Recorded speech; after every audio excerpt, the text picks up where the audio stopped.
There are 2 tales waiting for you, told one after the other by an odd set of 2. So prepare yourself, dear one, because this is Drops of Darkness. I am Stranger, and I tell only fantasies. Whenever your world has a grip on your throat, I am there, waiting to unleash the monsters that sleep in my mind, so that they may remind you that you have sharp teeth and claws of your own. It had been 3 nights since the sound had first started, and Sarah was sure now that it was, in fact, getting louder. Or maybe not necessarily louder, but that the source of it was definitely getting closer to the house. She slipped on her soggy boots and grabbed the heavy flashlight by the back door, secretly praying she wouldn't find anything out there. That seemed unlikely, though, seeing as how tonight, the strange moaning was coming from right outside the windows. Sarah wasn't usually the one who investigated these types of things, noises in the dark, but her husband was asleep, and she was beginning to feel as if whatever circled her house had something to do with why he slipped out of consciousness the way he did. She shuddered when the image of her husband's face flashed through her mind. His features changed so quickly, like a switch. It was subtle the first few times, and he always came back, but not tonight. And she felt so guilty, but she was relieved when he crumpled on the kitchen floor. She opened the back door and was hit with an icy chill, laced with tiny snowflakes.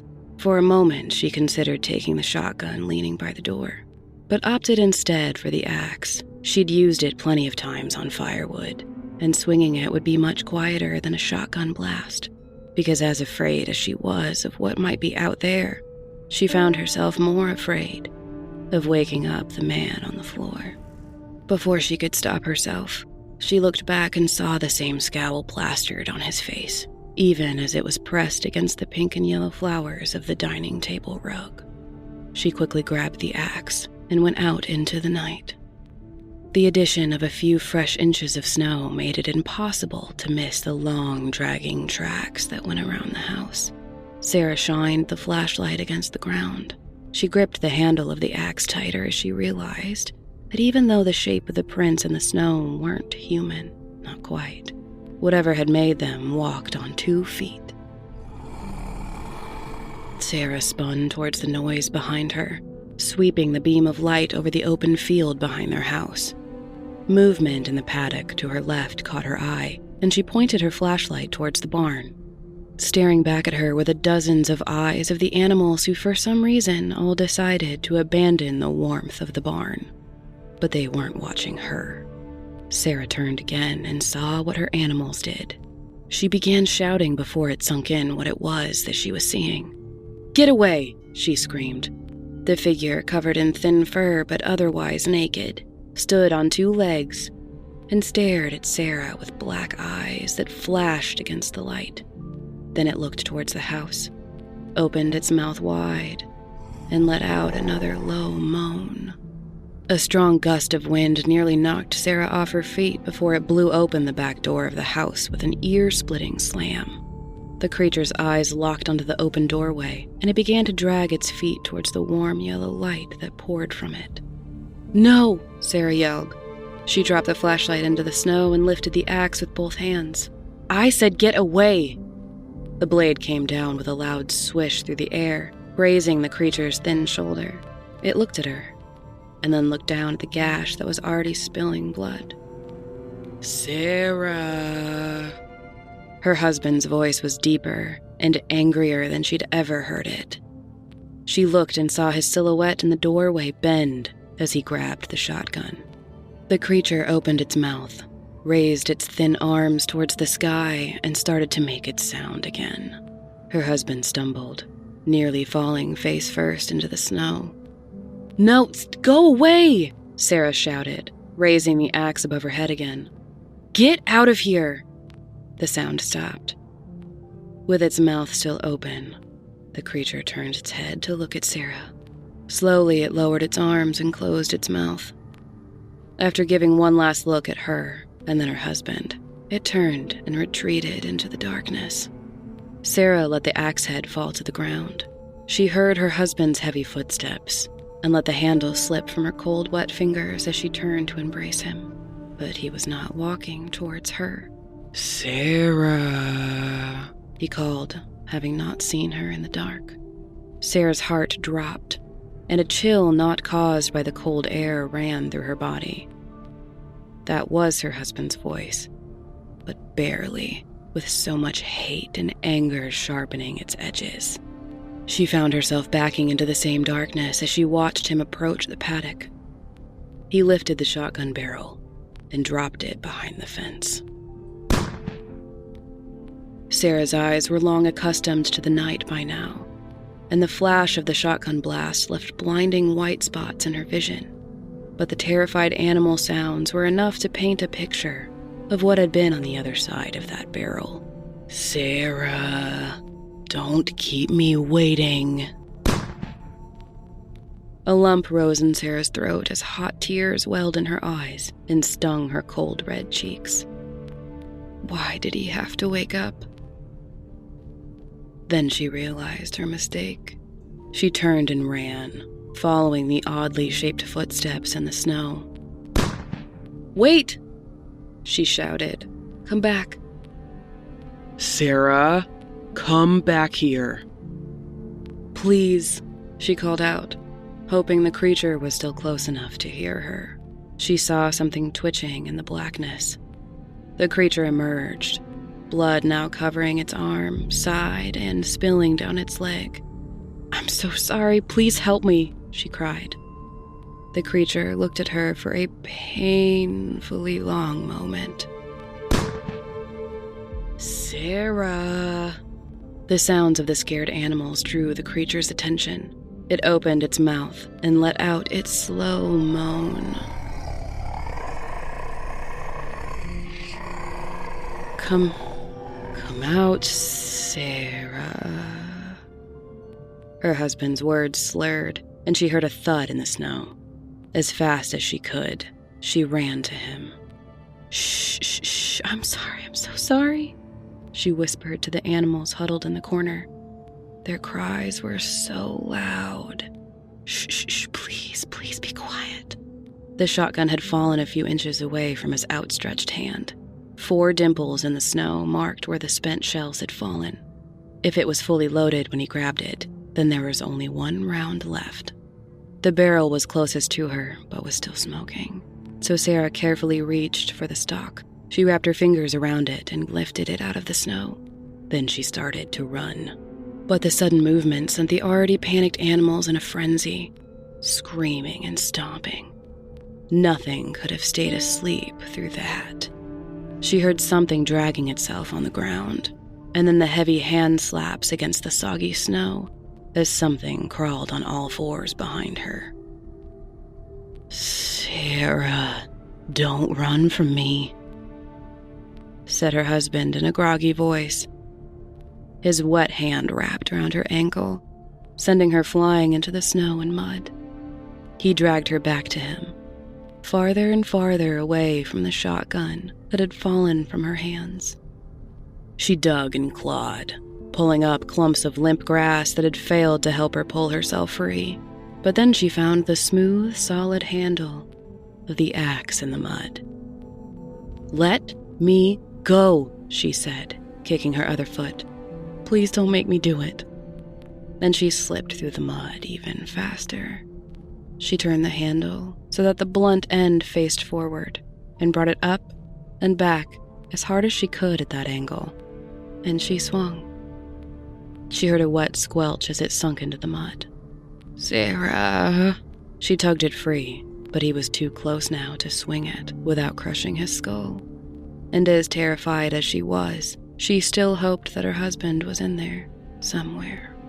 Pushing herself onto her back with her free leg, she sat up and drove the muddy sole of her boot against his jaw. She grabbed the butt of the axe handle in both hands, and with the head of it dangling over his wrist, She slammed it down as hard as she could. She heard the deep crack of the bones in his arm, and his grip fell away. I'm sorry, she repeated as she pulled herself free. I'm so sorry. She picked up the shotgun, but he didn't respond.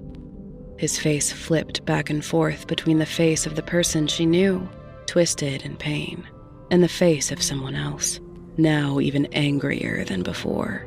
Slow, dragging footsteps crunched through the fresh snow as the creature entered the beam of the flashlight, still shining from where it fell in the mud.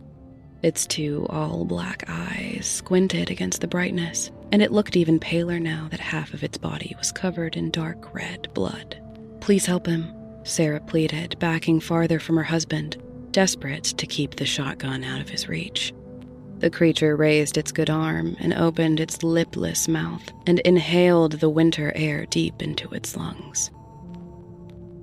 But as the sound began to reverberate from its throat, Sarah felt a switch flip in her brain.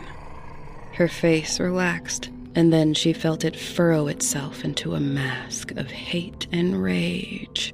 She could see the shotgun raise in her hands, but was unable to stop herself from resting the butt of the stock against the groove between her chest and her shoulder.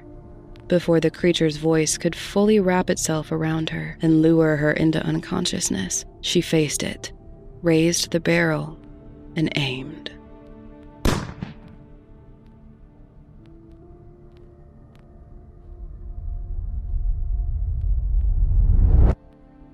Hello everyone. In between our stories, we like to highlight a cause that is worth our collective attention. For September, we decided to highlight the People's Fund of Maui.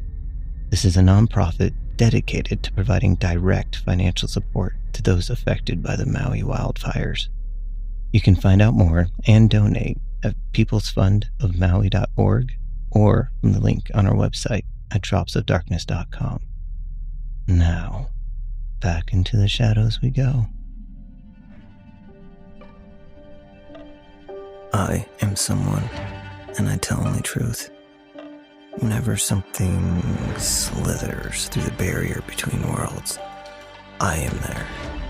Not to stop them, but to watch them and remind you of the countless terrors your kind has survived, all on their own. I never realized just how weird and haunted my childhood home was until my best friend moved in and told me all the weird things that happened to him and his family.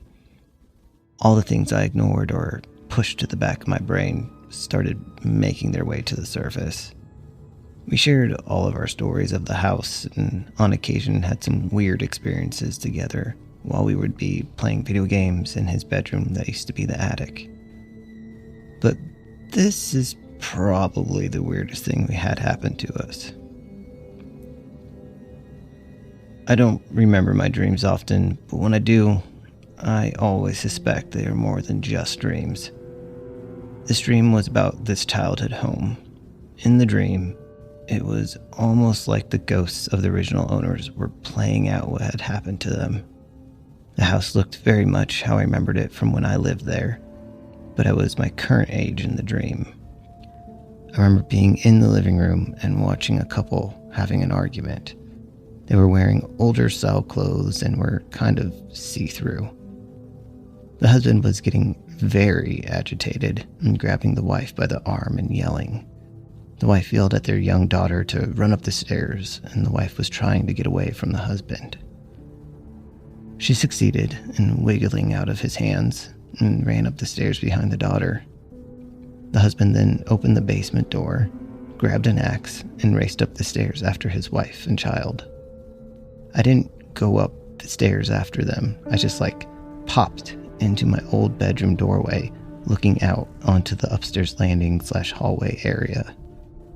I then watched as the husband killed his wife and child with the axe right in front of the attic door. I woke up and thought that was just a super weird dream. The next day, I went to school and sat down by my best friend and said to him, I had the weirdest dream about your house. He just looked at me strangely and was like, "Was there a couple and a kid in it?" I was surprised and I responded, "Yeah, and an axe." And he was like, "I think we had the same dream last night." So we went back and forth, telling each other the dream from start to finish, pausing for the other one to fill in the next part. Our dreams matched exactly. The only exception is in his dream, the house looked exactly how it looked today, with all his stuff in the house, instead of how I remember it from when I lived there.